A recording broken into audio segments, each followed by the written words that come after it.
Friends, welcome back to my YouTube channel. ಇವತ್ತು ಒಂದು ಒಳ್ಳೆ ಹರ್ಬಲ್ ಹೇರ್ ಆಯಿಲ್ ಮಾಡೋದು ಹೇಗೆ ಅಂತ ನೋಡೋಣ ಬನ್ನಿ. ಹಾಯ್ ಫ್ರೆಂಡ್ಸ್, ನೋಡಿ ಇವತ್ತು ಹೇರ್ ಫಾಲ್ಗೆ ಒಂದು ಆಯಿಲ್ನ ಮಾಡ್ತಾ ಇದ್ದೀನಿ. ಸೊ ಆಯಿಲ್ಗೆ ಬೇಕಾಗಿರೋ ಇಂಗ್ರೀಡಿಯೆಂಟ್ಸ್ ಇಲ್ಲೆಲ್ಲ ಜೋಡಿಸಿಟ್ಕೊಂಡಿದ್ದೀನಿ. ತೊಳೆದಿಟ್ಟಿರೋ ಕರಿಬೇವು, ಹಾಗೆ ಸ್ವಲ್ಪ ದಾಸವಾಳದ ಹೂವು, ಹಾಗೆ ಬೆಟ್ಟದ ನಲ್ಲಿಕಾಯಿ ಇದು ಬೀಜ ಇರುತ್ತಲ್ವ ಅದನ್ನು ಜಜ್ಜಿಟ್ಕೊಂಡಿದ್ದೀನಿ. ಇದು ಕಲೋಂಜಿ ಸೀಡ್ಸು, ಇದು ರೋಸ್ಮೇರಿ, ನೆಕ್ಸ್ಟ್ ಇದು ಜೆಲ್ ಮಾಡ್ಕೊತಾರಲ್ವ ಫ್ಲಾಕ್ಸಿಡ್ ಸೀಡ್. ಸೊ ಇದಿಷ್ಟು, ಹಾಗೆ ಸ್ವಲ್ಪ ಪ್ಯೂರ್ ವರ್ಜಿನ್ ಕೋಕೋನಟ್ ಆಯಿಲ್, ಹಾಗೆ 1 ಟೀ ಸ್ಪೂನಷ್ಟು ಹರಳೆಣ್ಣೆ ಬೇಕಾಗುತ್ತೆ. ಸೊ ಸ್ಟಾರ್ಟ್ ಮಾಡೋಣ. ಮೊದಲನೇದಾಗಿ ಒಂದು ಕಬ್ಬಿಣದ ಬಾಣಲೆನ ಇಟ್ಕೊಂಡು ಸ್ಟವ್ ಆನ್ ಮಾಡ್ಕೊತಾ ಇದ್ದೀನಿ. ನೀವು ಯಾವುದೇ ಹೇರ್ಗೆ ಏನಾದರೂ ಒಂದು ಟ್ರೈ ಮಾಡಬೇಕಂದ್ರೆ ಅದು ಒಂದು 3 ಮಂತ್ಸ್ 6 ಮಂತ್ಸ್ ಆಗುತ್ತೆ. ಸೊ ಸ್ವಲ್ಪ ಡಿಲೇ ಆಗುತ್ತೆ. ಹಾಗಂತ ಹೇಳಿ ಯಾವುದಾದ್ರೂ ಒಂದು ಪ್ರಾಡಕ್ಟ್ ಆಗಿರ್ಬೋದು, ಏನೇ ಆಗಿರ್ಬೋದು, ಯೂಸ್ ಮಾಡೋಕ್ಕೆ ಮುಂಚೆ ಸ್ವಲ್ಪ ಯೋಚನೆ ಮಾಡಿ.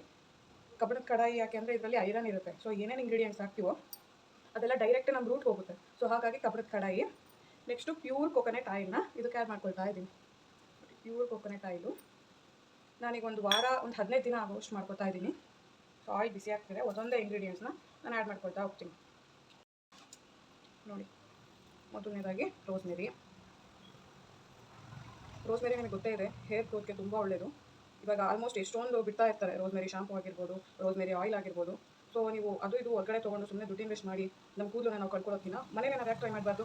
ಸೊ ರೋಸ್ಮೇರಿ ಹಾಕ್ತಾ ಇದ್ದೀನಿ. ನೆಕ್ಸ್ಟು ನಾನು ನೆಲ್ಲಿಕಾಯಿ ಜ್ಯೂಸ್ ಮಾಡಿದ್ದೆ ಅಲ್ವಾ, ಸೊ ಇದು ನೆಲ್ಲಿಕಾಯಿ ಬೀಜ. ನೀವು ಬೇಕಂದರೆ ಹಸಿ ನೆಲ್ಲಿಕಾಯಿ ಕೂಡ ಸೇರಿಸ್ಕೋಬೋದು. ಇದೆಲ್ಲ ಹೋಮ್ಮೇಡ್ ಆಗಿರುತ್ತೆ, ಯಾವುದೇ ರೀತಿಯ ಸೈಡ್ ಎಫೆಕ್ಟ್ಸ್ ನಿಮ್ಗೆ ಇರಲ್ಲ.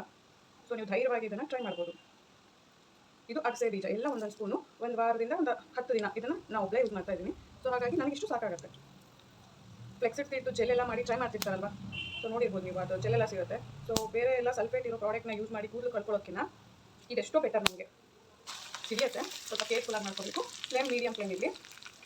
ಹಾಗೆ ಸ್ವಲ್ಪ ಕರಿಬೇವು.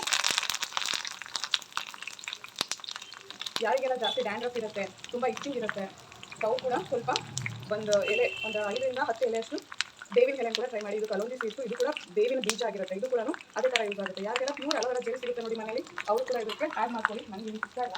ಸೊ ಹಾಗಾಗಿ ಮೇನ್ ಇಂಗ್ರೀಡಿಯೆಂಟ್ಸ್ ಬಂದು ಫೆನುಗ್ರೀಕ್ ಸೀಡ್ಸ್. ಈಗ ಯಾವುದೇ ಶಾಂಪೂ ಆಗಿರಲಿ, ಯಾವುದೇ ಸೀರಮ್ ಆಗಿರಲಿ, ಎಲ್ಲದಕ್ಕೂ ಯೂಸ್ ಮಾಡೋದು ಈ ಮೆಂತೆಕಾಳು.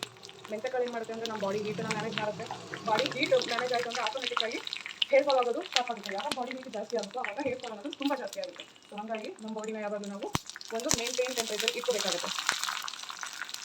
ಮತ್ತು ಕೆಲವೊಬ್ಬರಿಗೆ ಐರನ್ ಡೆಫಿಷಿಯನ್ಸಿ ಇರೋದ್ರಿಂದ ಹೇರ್ ಫಾಲ್ ಜಾಸ್ತಿ ಆಗ್ತಾ ಇರುತ್ತೆ. ಏನೇ ರೆಮಿಡಿಗಳನ್ನ ಟ್ರೈ ಮಾಡಿದ್ರು ಹೇರ್ ಫಾಲ್ ನಿಂತ ಇಲ್ಲ, ತುಂಬ ಹೇರ್ ಫಾಲ್ ಆಗ್ತಿದೆ ಅಂದರೆ ಒಂದ್ಸರಿ ನಾವು HB ಟೆಸ್ಟ್ನ ಕೂಡ ಮಾಡಿಸಬೇಕಾಗುತ್ತೆ. ಅವಾಗ ನಮಗೆ ಗೊತ್ತಾಗುತ್ತೆ ಏನಕ್ಕೆ ಹೇರ್ ಫಾಲ್ ಆಗ್ತಿದೆ, ನಮ್ಮ ದೇಹದಲ್ಲಿ ಬ್ಲಡ್ ಎಷ್ಟಿದೆ, ಯಾಕೆ ಏನು. ಅವಾಗ ಡಾಕ್ಟರ್ನ ನೀವು ಸಜೆಷನ್ನ ತೊಗೋಬೇಕಾಗುತ್ತೆ. ಇವಾಗ ಸಿಗೋ ಯಾವುದೇ ಸಲ್ಫೇಟ್ ಶಾಂಪೂಗಳಾಗಿರ್ಬೋದು, ಸೀರಮ್ಗಳಾಗಿರ್ಬೋದು, ಇವುಗಳನ್ನು ಆದಷ್ಟು ಕಮ್ಮಿ ಯೂಸ್ ಮಾಡಿ. ಮುಂಚೆ ಎಲ್ಲ ನಮ್ಮ ಅಜ್ಜ ಅಜ್ಜಿ ಅವರ ಹಿಂದಿನ ಒಂದು ವರ್ಗ ಇರ್ತಿತ್ತಲ್ವ, ಅವರೆಲ್ಲನೂ ಬರೀ ಶೀಗೆಕಾಯಿ ಈ ಥರದ ದೇಸಿ ಎಣ್ಣೆಗಳು, ಹೋಮ್ ಮೇಡ್ಗಳು, ಯಾವುದೇ ಸಲ್ಫೇಟ್ ಇಲ್ಲದೆ ಇರೋದನ್ನ ಯೂಸ್ ಮಾಡ್ತಿದ್ರು. ಸೊ ನಾವೆಲ್ಲ ಇವಾಗ ಬೇಗ ಕ್ಲೀನ್ ಆಗಿಬಿಡಬೇಕು ಅಂತೇಳಿ ಶಾಂಪೂ, ಸಲ್ಫೇಟ್ ಇರ್ತಕ್ಕಂಥ ಶಾಂಪೂಗಳನ್ನ ಯೂಸ್ ಮಾಡ್ತೀವಿ. ಹಾಗಾಗಿ ಹೇರ್ ಫಾಲ್ ತುಂಬ ಆಗುತ್ತೆ. ಚಿಕ್ಕ ವಯಸ್ಸಿಗೆ ಬಿಡಿ ಕೂದಲೆಲ್ಲ ಆಗಿಬಿಡುತ್ತೆ. ಹಾಗಾಗಿ ಈ ಥರದ ಆಯಿಲ್ನ ಟ್ರೈ ಮಾಡಿ, ಯೂಸ್ ಮಾಡಿ. ಬೆಸ್ಟ್ ರಿಸಲ್ಟ್ ಇದೆ. 1 ಮಂತ್ಗೆ ಯಾವುದೇ ರಿಸಲ್ಟ್ ಇರಲ್ಲ. ನೀವು ಯಾವುದೇ ಒಂದು ಹೇರ್ ಪ್ರಾಡಕ್ಟ್ನ ಆಗಿರ್ಬೋದು 3 ರಿಂದ 6 ತಿಂಗಳು ಯೂಸ್ ಮಾಡಬೇಕಾಗುತ್ತೆ. ಆವಾಗಲೇ ಅದ್ರ ಬೆಸ್ಟ್ ರಿಸಲ್ಟ್ ನಿಮಗೆ ಗೊತ್ತಾಗೋದು.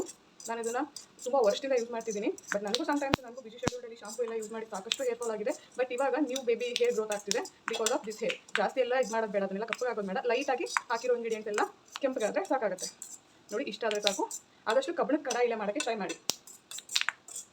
ನಮ್ಮ ಹೇರ್ ಆಯಿಲ್ ಈಗ ರೆಡಿ ಆಗಿದೆ. ಇದು ತಣ್ಣಗಾದ್ಮೇಲೆ ಒಂದು ಬೇರೆ ಬಾಟಲ್ಗೆ ಇದನ್ನು ಸೇರಿಸ್ಕೊಳ್ಳೋಣ.